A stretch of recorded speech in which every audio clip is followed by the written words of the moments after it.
السلطة أيضا تتحمل مسؤولية في سفك دماء في حماية المدنيين بكل الظروف وبكل الأحوال ومهما كانت هذه السلطة. أولا بالنسبة للحديث عن القتل والقتل، أنتم ذكرتم بالتقرير أنه هناك 120 قتيل من شهداء الجيش وقوى الأمن الداخلي. أنا لدي معلومات على ذكر القرب من السلطة، عدد الشهداء في الجيش وقوى الأمن الداخلي تجاوز 500. حول كلام ضيفكم حقيقة لا أريد أن أعلق عليه في حال من الأحوال. حديثه عن بعض الشخصيات، وهذا شيء يتردد رامي مخلوف والرئيس بشار أسد وماهر أسد. أولا العميد ماهر أسد لا أحد يعرفه في سوريا ولم يلتقي أحدا ولم يرتكب أي فعل. أنا لا أدافع عن أحد، السيد الرئيس شعبيته هي أعلى من شعبية أي شخص آخر.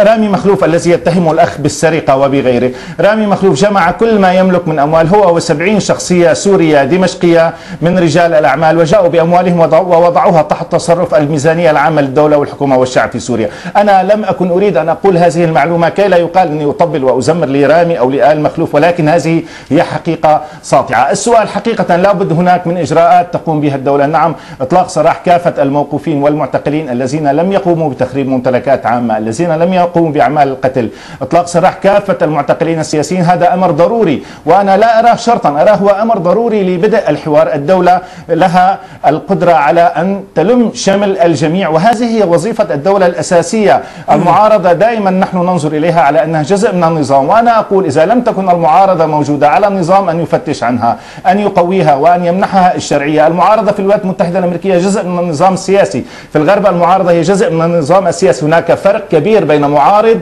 وبين عدو. المعارض بالمعنى السياسي شخص له رأي آخر، قد يدعم رأي قد يوافقه. لكن يا دكتور طالب أنت أشرت في كذا إجابة، يعني أنا شعرت من إجاباتك أنه في عملية فرز، وهذا الفرز يخيف الناس. يعني السلطة بمعنى آخر ربما تفرز على كيفها بدون أي أدلة. ثم تقول المعارضة أنه يجب أن يكون للسلطة بوادر حسنية من أجل الدخول في حوار. يعني مثلا إلغاء حالة الطوارئ استبدل بإنزال دبابات في الشوارع، كيف يمكن إجراء حوار في ظل هذه الظروف؟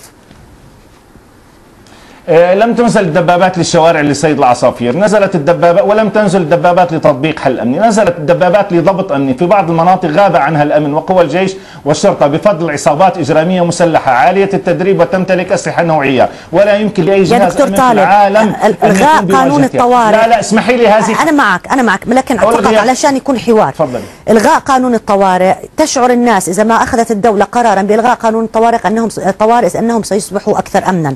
في سوريا الوضع مختلف، الاعتقالات زادت، نسبة 10,000 معتقل تتحدث عنهم منظمات حقوق الإنسان. حتى الآن لا نعرف بأي تهم، هناك تسريبات عن تعذيب، هناك 1100 قتيل ما يقال حتى الآن بأنهم حصلوا في سوريا. إذن ما الذي استفدناه من إلغاء قانون الطوارئ في سوريا؟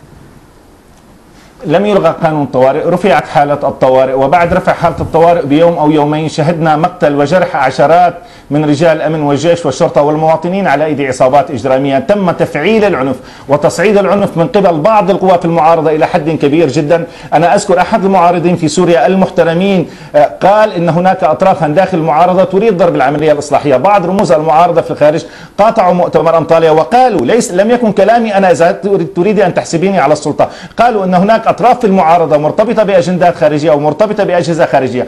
قضية الفرز لا مرفوضة، لا يمكن أن نفرز. أنا بنظري أن كل دماء السوريين حرام وكل السوريين شرفاء، ولكن هناك من حمل السلاح وقتل، هناك من مثل بالجثث، هناك من ارتكب حماقات وأعمال كثيرة. قضية المعتقلين ليست بالعدد الذي يتصوره البعض 10,000 و20,000. قضية التعذيب أنا متأكد أنه لا يوجد تعذيب على الإطلاق. رجال الأمن في سوريا ليسوا وحوشا ضارية. شو عرفك يا دكتور طالب؟ أنت محلل سياسي مش رجل مخابرات، شو عرفك انه ما في تعذيب بالسجون؟ شو عرفك يا دكتور طالب؟ انت محلل سياسي مش رجل مخابرات، شو عرفك انه ما في تعذيب بالسجون؟ شو عرفك يا دكتور طالب؟ انت محلل سياسي مش رجل مخابرات، شو عرفك انه ما في تعذيب بالسجون؟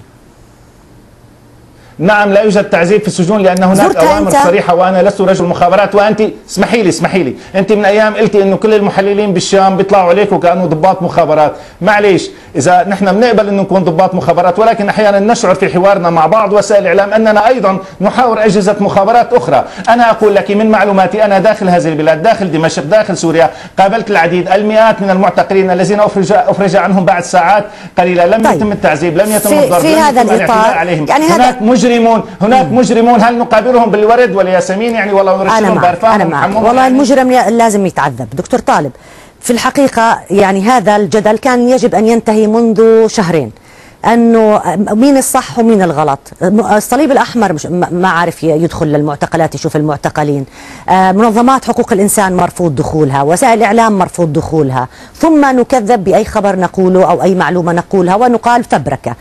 هذا الموضوع كان يجب أن يحسم. أنت بعظمة لسانك قلت لي قبل في مقابلة قبل شهر ونص أنك تحدثت مع مسؤولين وقالوا أنهم سيسمحوا للإعلام بالدخول قبل شهر ونص، وعندها أنا يعني نعم. تفاءلت خيرا. سأعود إليك دكتور طالب بعد قليل. نعم. سيد خالد الخلف، أنت قلت أنه يجب أن يسقط النظام. في طريقة لإسقاط هذا النظام؟ واضح أنه شباب تخرج بالشارع وأطفال يقتلون ويعذبون وأعداد تزداد، يعني حتى لو لم يعترف بهم دكتور طالب لكن نحن نراهم وأسماء لدينا بالقتلى، وفي قوات من الأمن تقتل، قوات من الجيش تقتل. ما هي الآلية لإسقاط هكذا نظام؟ يجب إذا تكرمتي أستاذة أني أوضح نقطة. أولا ضيفك طالب إبراهيم محقق متعاقد مع فرع 275 فرع أمن الدولة بكفر سوسة، متعاقد مع إدارة أمن الدولة وأشرف على تعذيبي أنا شخصيا، وهذه أظافري وعندي أدلة بجسدي مثبتة لدى الأمم المتحدة على التعذيب اللي أنا تلقيته في إدارة أمن الدولة تحت إيد المحقق طالب إبراهيم، هذا اللي جالس مسوي نفسه دكتور وإعلامي على أساس ويتحدث. قابلت في الشوارع معتقلين وعرفهم لأنه مكتوب على عينه معتقل على جبينه. ثانيا رامي مخلوف الذي يتحدث عنه جمع ثروته من آل مخلوف ببستان الباشا. رامي مخلوف نهب الشعب السوري كله، رامي مخلوف ياخذ خوة من كل العالم، من تجار دمشق ياخذ خوة عن طريق أخو حافظ. رامي مخلوف وماهر الأسد سرقوا كل ثروات سوريا وأفقروا شعبها، خلوا الشعب السوري يشحذ الخبز في لبنان. طيب سيد خالد، أنت طلعتني عن الحوار لأنه هيك تحول شخصي نقطة واحدة إذا سمحت. أنا بتحدث عن آلية للمعارضة. إذا بدها تسقط النظام لنتحدث عن المعارضة، لنتحدث عن التعذيب في السجون، لنتحدث عن الويلات التي يعاني منها الشعب السوري الآن، لنتحدث عن الألم الهائل التي يعترينا ويمزق قلوبنا على ما يحصل. حمزة الخطيب هل كان سلفي؟ حمزة الخطيب عمره 13 سنة يا سيدتي، طفل عمره 13 سنة انتزعوا أحشاءه بأيديهم. حمزة الخطيب كان سلفي؟ كان إرهابي؟ حمزة الخطيب ما يعرفهم. حمزة الخطيب طلع قال كلمتين، قال حرية حرية، ضربوا 3 طلقات بالشارع وأخذوه كبوا جثته بعد أسبوع بدون قلب وبدون كلاوي. هل هذا عدالة؟ هل هؤلاء يحاورون؟ على ماذا أحاورهم؟ على ماذا نحاورهم نحن؟ على قتلهم لدرعا التي لا نعلم ما يحل بها الآن، على المقابر الجماعية التي دفنوا فيها مئات الأشخاص وآلاف الأشخاص. لازم يكون في حل. واضح أن النظام السوري ما بيشبه النظام المصري ولا النظام التونسي، واضح. خلينا نكون ابدا ولا يشبه احد. طيب استخدم الباسيج الايراني، واستخدم قوات حزب الله الخاصه، واستخدم الحرس الثوري الايراني لقتلنا، والقناصه الايرانيين وتاكدنا منهم. شباب عزل، انا معك، شباب عزل في الشارع يخرجون، يقتل منهم من يقتل ويعود الى بيته من يعود اذا عاد، ويعتقل من يعتقل. هل هؤلاء قادرين على اسقاط النظام السوري؟ نعم سنسقطه بهذه الطريقة. ليس لنا إلا الله والتظاهر عري الصدور. ليس لدينا أسلحة، هم من يمتلكون. شبيحة ماهر الأسد من تمتلك الأسلحة، شبيحة القرداحة أعرفهم شخصيا، أعرف حسين الأسد وحسان الأسد ومحسن الأسد وكمال الأسد وفراس الأسد ووسيم الأسد ونمير الأسد، كلهم. معي 40 ثانية فقط، بدي أعطي للدكتور طالب إبراهيم الحق في الرد على موضوع واحد إذا كان بده يرد. طبعا أنت حر فيه يا دكتور طالب، إنه أنت كنت من عذب خالد الخلف. هل يقسم بكل حرف من القرآن على كلامه؟ هذا واحد كذاب ومنحط وسافل. إذا كانت المعارضة من هذا النوع سحقا لهذا النوع من المعارضة. هذا من أكبر الكذابين في العالم. عار على العربية أن تستضيفه، وعار على أي شخص أن يخرج ويحاور هكذا كذاب. هذا كذاب ودجال ومفتري يريد أن يتاجر بأشياء كاذبة تماما. أتحداه وأتحدى أي قوة على سطح الأرض. أنا فقط أعطيتك حق الرد لأنه ما كان ممكن أن نترك هذا الموضوع بدون رد عليه. دكتور طالب إبراهيم المحلل السياسي ضيفي من دمشق، شكرا جزيلا لك على المشاركة. سيد خالد الخلف رئيس المجلس الإقليمي لمناهضة العنف وحقوق الإنسان من باريس، شكرا جزيلا لك على المشاركة. قضية المعتقلين ليست بالعدد الذي يتصوره البعض 10,000 و20,000. قضية التعذيب أنا متأكد أنه لا يوجد تعذيب على الإطلاق. رجال الأمن في سوريا ليسوا وحوشا ضارية. شو عرفك يا دكتور طالب؟ أنت محلل سياسي مش رجل مخابرات، شو عرفك أنه ما في تعذيب بالسجون؟ أنت محلل سياسي مش رجل مخابرات. أنت محلل سياسي مش رجل مخابرات.